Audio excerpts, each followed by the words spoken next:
Ladies and gentlemen, boys and girls, now, from deep in the darkest forests of northern Minnesota, the show you've waited for. This is Grizzly's Growls. And I am honored to present our host, the man, the mystery, the legend. This is Grizzly.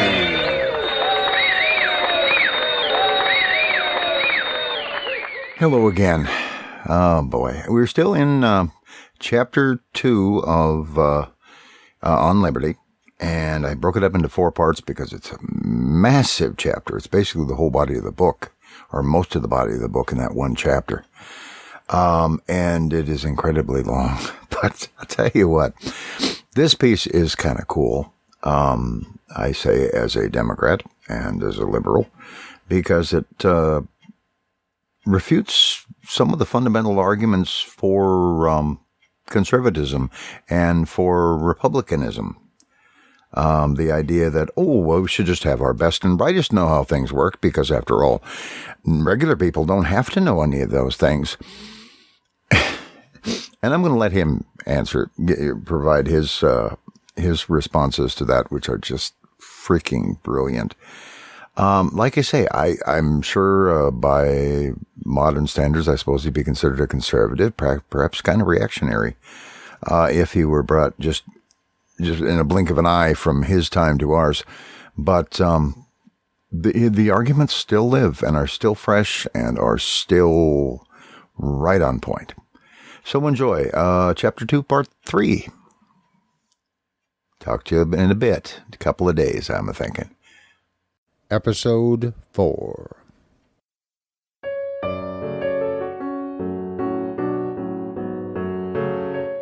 John Stuart Mill, On Liberty. Read by David Grizzly Smith. Chapter 2. Of the Liberty of Thought and Discussion. Part 3.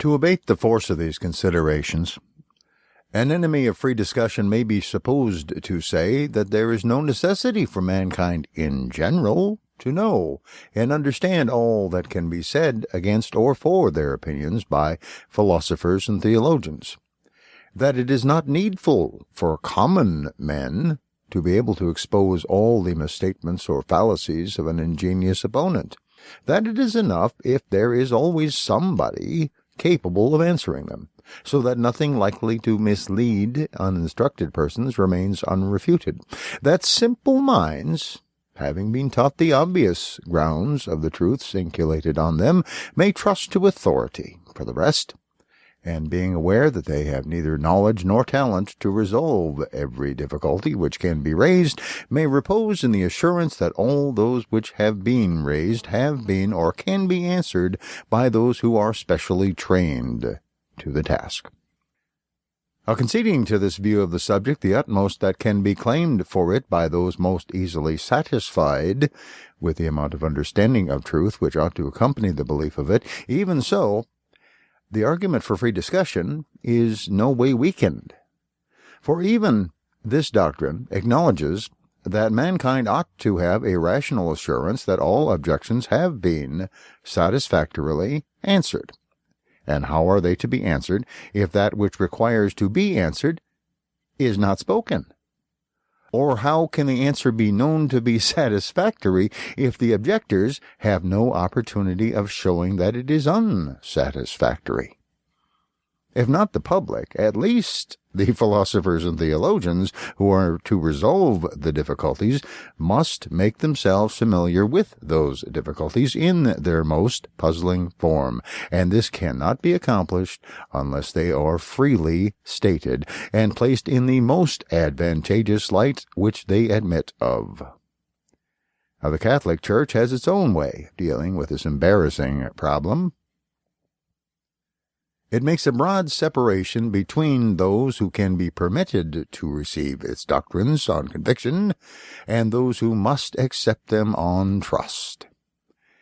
Neither, indeed, are allowed any choice as to what they will accept, But the clergy, such at least as can be fully confided in, may admissibly and meritoriously make themselves acquainted with the arguments of opponents in order to answer them, and may, therefore, read heretical books.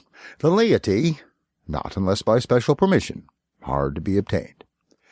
This discipline recognizes a knowledge of the enemy's case as beneficial to the teachers, but finds means, consistent with this, of denying it to the rest of the world, thus giving to the elites more mental culture, though not more mental freedom, than it allows to the mass. By this device it succeeds in obtaining the kind of mental superiority which its purposes require, for though culture without freedom never made a large and liberal mind, it can make a clever nisi prius advocate of a cause. But in countries professing Protestantism, this resource is denied, since Protestants hold, at least in theory, that the responsibility for the choice of religion must be borne by each for himself, and cannot be thrown off upon teachers. Besides, in the present state of the world, it is practically impossible that writings which are read by the instructed can be kept from the uninstructed. If the teachers of mankind are to be cognizant of all that they ought to know, everything must be free to be written and published without restraint. If, however, the mischievous operation of the absence of free discussion, when the received opinions are true, were confined to leaving men ignorant of the grounds of those opinions, it might be thought that this, if an intellectual, is no moral evil, and does not affect the worth of the opinions, regarded in their influence on the character. The fact, however, is that not only the grounds of the opinion are forgotten in the absence of discussion, but too often the meaning of the opinion itself. The words which convey it cease to suggest ideas, or suggest only a small portion of those which they were originally employed to communicate. Instead of a vivid conception and a living belief, there remain only a few phrases retained by rote, or, if any part, the shell and husk only of the meaning is retained, the finer essence being lost. The great chapter in human history which this fact occupies and fills cannot be too earnestly studied and meditated on. It is illustrated in the experience of almost all ethical doctrines and religious creeds. They are all full of meaning and vitality to those who originate them, and to the direct disciples of the originators.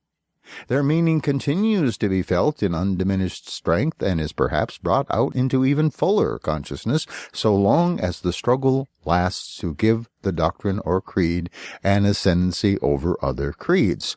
At last, it either prevails and becomes the general opinion, or its progress stops. It keeps possession of the ground it has gained, but ceases to spread further. When either of these results has become apparent, controversy on the subject flags and gradually dies away.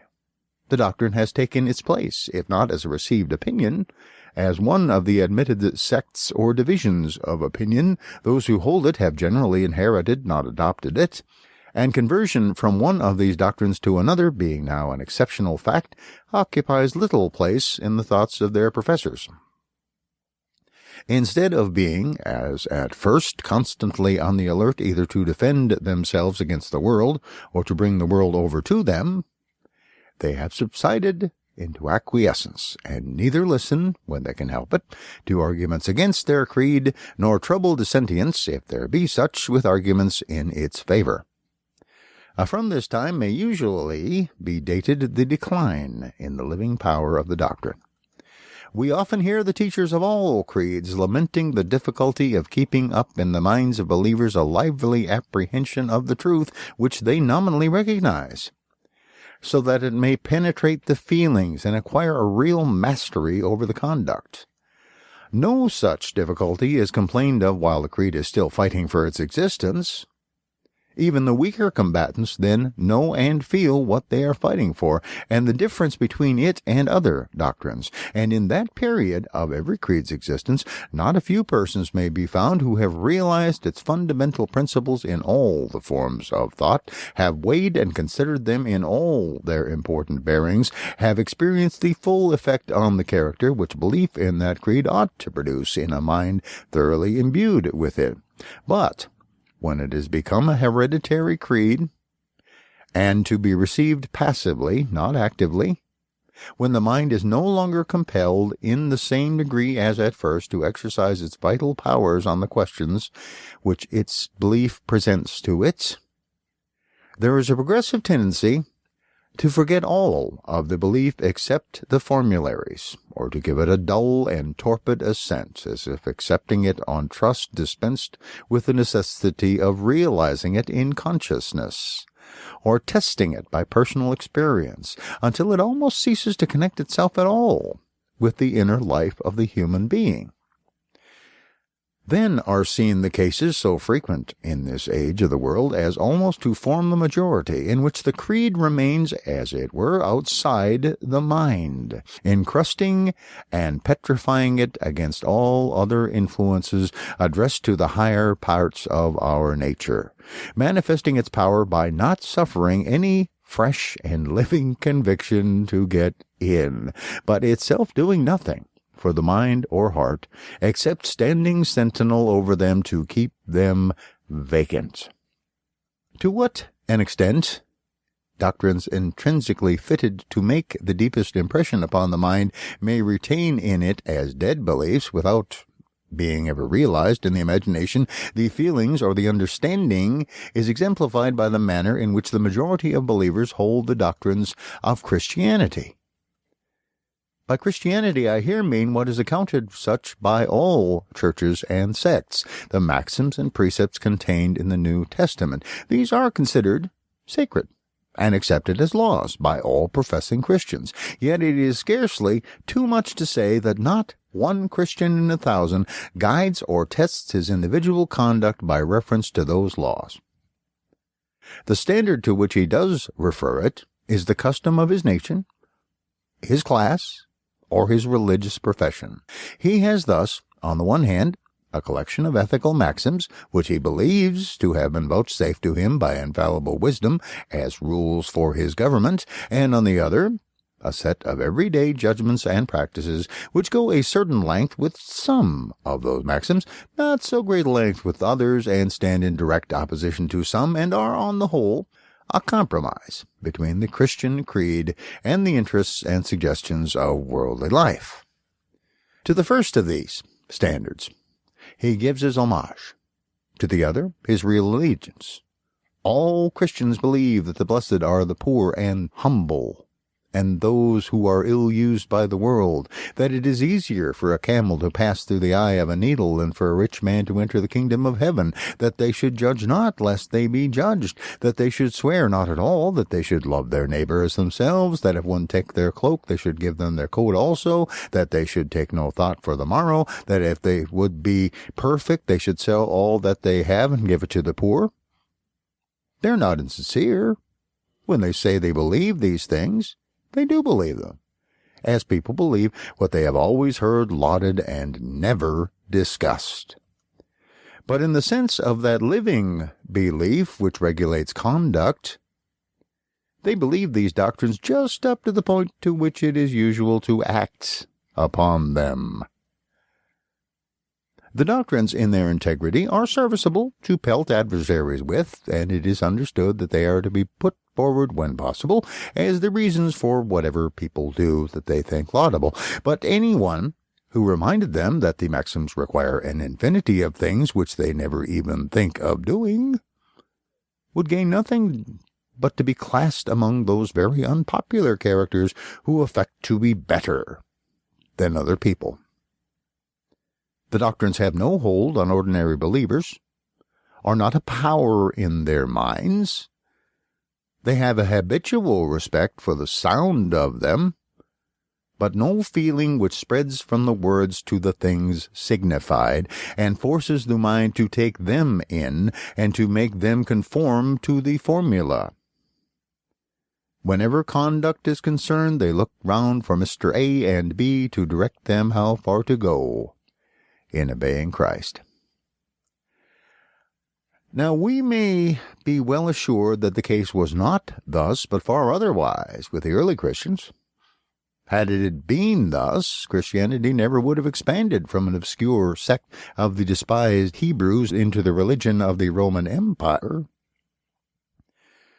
When their enemies said, "See how these Christians love one another," a remark not likely to be made by anybody now, they assuredly had a much livelier feeling of the meaning of their creed than they have ever had since. And to this cause, probably, it is chiefly owing that Christianity now makes so little progress in extending its domain, and after 18 centuries is still nearly confined to Europeans and the descendants of Europeans. Even with the strictly religious, who are much in earnest about their doctrines and attach a greater amount of meaning to many of them than people in general, it commonly happens that the part which is thus comparatively active in their minds is that which was made by Calvin, or Knox, or some such person much nearer in character to themselves. The sayings of Christ coexist passively in their minds, producing hardly any effect beyond what is caused by mere listening to words so amiable and bland. There are many reasons, doubtless, why doctrines which are the badge of a sect retain more of their vitality than those common to all recognized sects, and why more pains are taken by teachers to keep their meaning alive. But one reason certainly is that the peculiar doctrines are more questioned, and have to be oftener defended against open gainsayers. Both teachers and learners go to sleep at their post as soon as there is no enemy in the field.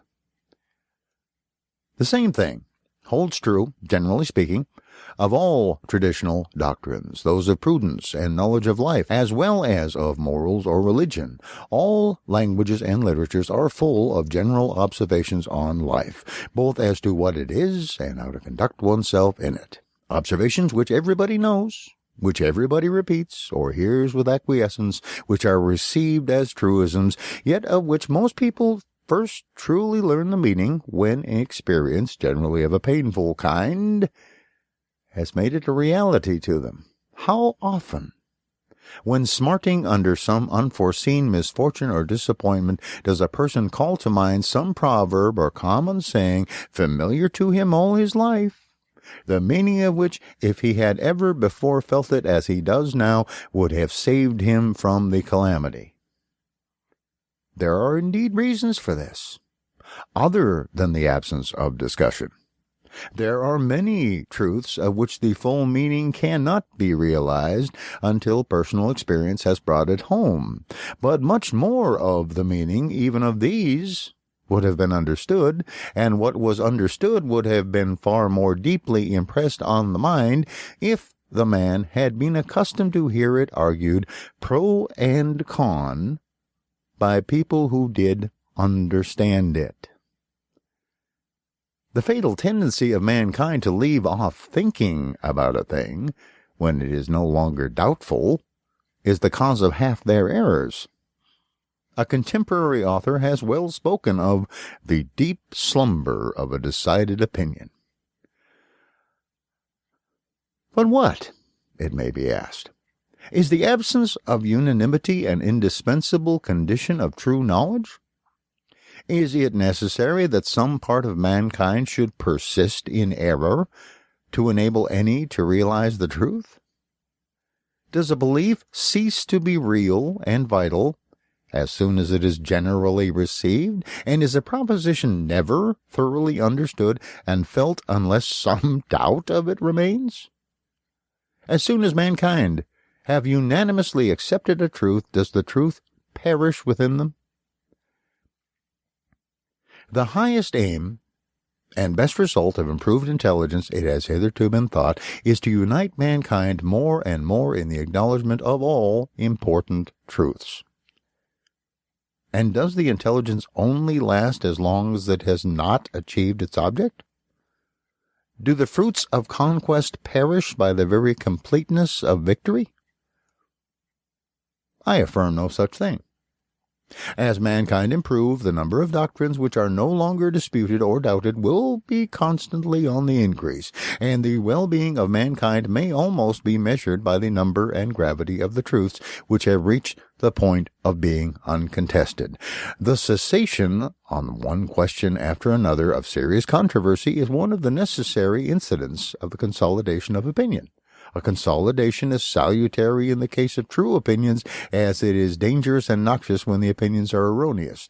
But, though this gradual narrowing of the bounds of diversity of opinion is necessary in both senses of the term, being at once inevitable and indispensable, we are not therefore obliged to concede that all its consequences must be beneficial. The loss of so important an aid to the intelligent and living apprehension of a truth as is afforded by the necessity of explaining it to or defending it against opponents, though not sufficient to outweigh, is no trifling drawback from the benefit of its universal recognition. Where this advantage can no longer be had, I confess I should like to see the teachers of mankind endeavoring to provide a substitute for it, some contrivance for making the difficulties of the question as present to the learner's consciousness as if they were pressed upon him by a dissentient champion, eager for his conversion. But instead of seeking contrivances for the purpose, they have lost those they formerly had. The Socratic dialects, so magnificently exemplified in the dialogues of Plato, were a contrivance of this description. They were essentially a negative discussion of the great questions of philosophy and life, directed with consummate skill to the purpose of convincing anyone who had merely adopted the commonplaces of received opinion that he did not understand the subject, that he as yet attached no definite meaning to the doctrines he professed, in order that, becoming aware of his ignorance, he might be put in the way to attain a stable belief, resting on a clear apprehension both of the meaning of the doctrines and of their evidence. The school disputations of the Middle Ages had a somewhat similar object. They were intended to make sure that the people understood his own opinion, and, by necessary correlation, the opinion opposed to it, and could enforce the grounds of the one and confute those of the other. Now, these last-mentioned contests had indeed the incurable defect that the premises appealed to were taken from authority, not from reason. And as a discipline to the mind, they were in every respect inferior to the powerful dialectics which formed the intellects of the Socratici viri. But the modern mind owes far more to both than it is generally willing to admit, and the present modes of education contain nothing which in the smallest degree supplies the place either of the one or of the other. A person who derives all his instruction from teachers or books, even if he escape the besetting temptation of contenting himself with cram, is under no compulsion to hear both sides. Accordingly, it is far from a frequent accomplishment, even among thinkers, to know both sides, and the weakest part of what everybody says in defense of his opinion is what he intends as a reply to antagonists.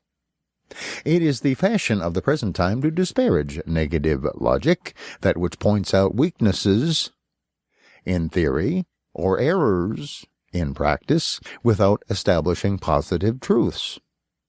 Now, such negative criticism would indeed be poor enough as an ultimate result, but as a means to attaining any positive knowledge or conviction worthy of the name, it cannot be valued too highly. And until people are again systematically trained to it, there will be few great thinkers and a low general average of intellect in any but the mathematical and physical departments of speculation. On any other subject, no one's opinions deserve the name of knowledge, except so far as he has either had forced upon him by others, or gone through himself, the same mental process which would have been required of him in carrying on an active controversy with opponents. That therefore, which, when absent, it is so indispensable but so difficult to create, how worse than absurd is it to forego when spontaneously offering itself?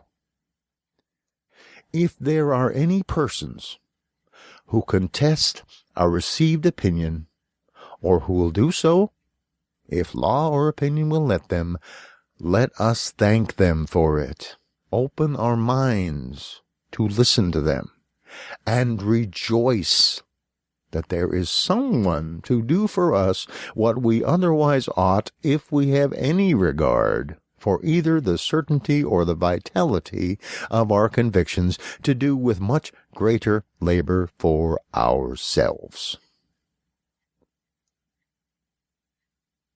It still remains to speak of one of the principal causes which make diversity of opinion advantageous, and will continue to do so until mankind shall have entered a stage of intellectual advancement which at present seems at an incalculable distance.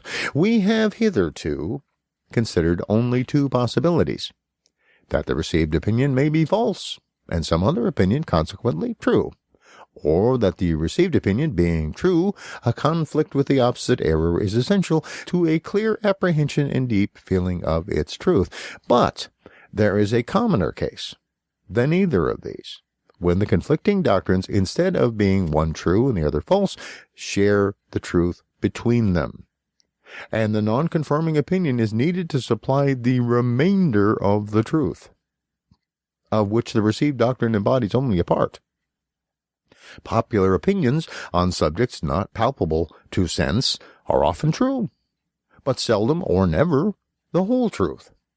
They are part of the truth, sometimes a greater, sometimes a smaller part, but exaggerated, distorted, and disjoined from the truths by which they ought to be accompanied and limited. Heretical opinions, on the other hand, are generally some of these suppressed and neglected truths, bursting the bonds which kept them down, and either seeking reconciliation with the truth contained in the common opinion, or fronting it as enemies, and setting themselves up with similar exclusiveness as the whole truth.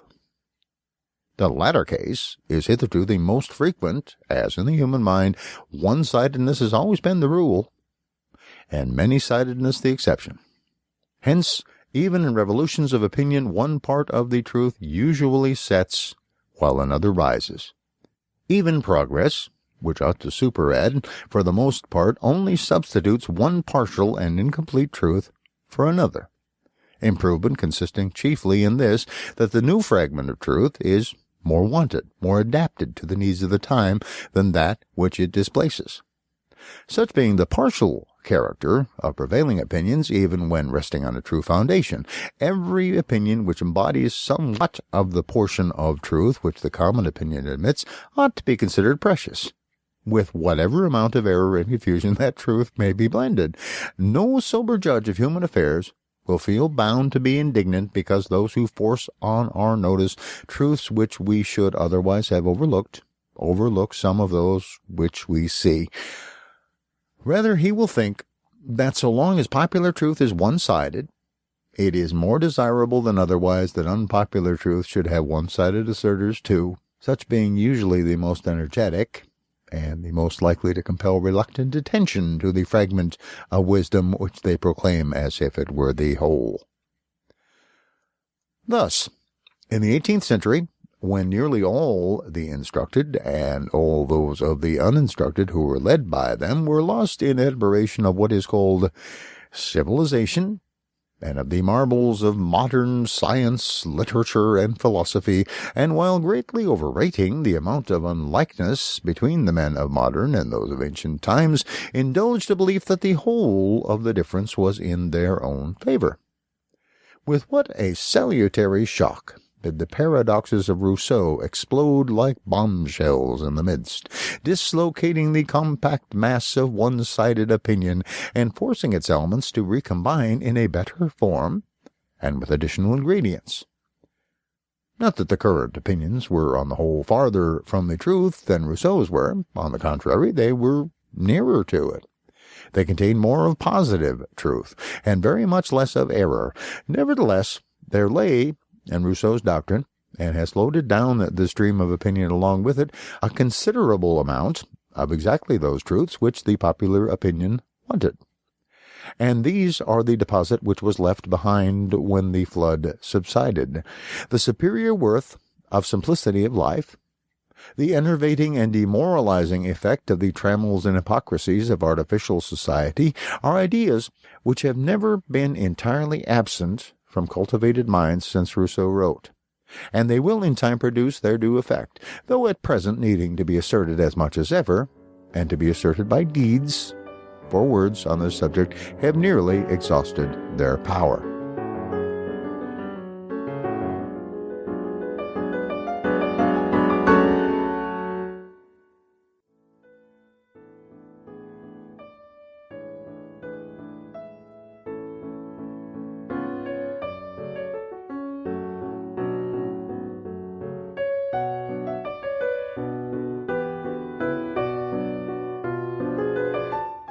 Thank you for listening to John Stuart Mill on Liberty, read by David Grizzly Smith. Background music for the intro and outro is Tchaikovsky's Opus 40, recorded by Kevin MacLeod of Incompetech.com.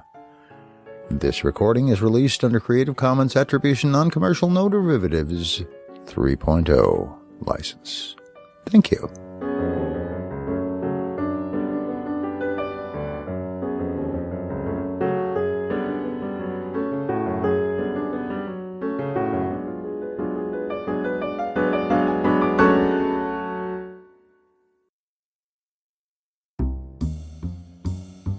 Thank you for listening to Grizzly's Growls, the life and times of a minor local celebrity.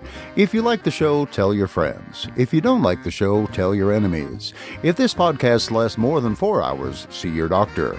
Theme music is Hot Swing from Kevin MacLeod at Incompetech.com. Subscribe to the podcast on iTunes or at feeds.feedburner.com/grizzliesgrowls. Comment at grizzly.libsyn.com or by voicemail at the comment line 218-234-CALL. That's 218-234-2255. These shows are released under Creative Commons Attribution Non-Commercial No Derivatives 3.0 license. Your mileage may vary.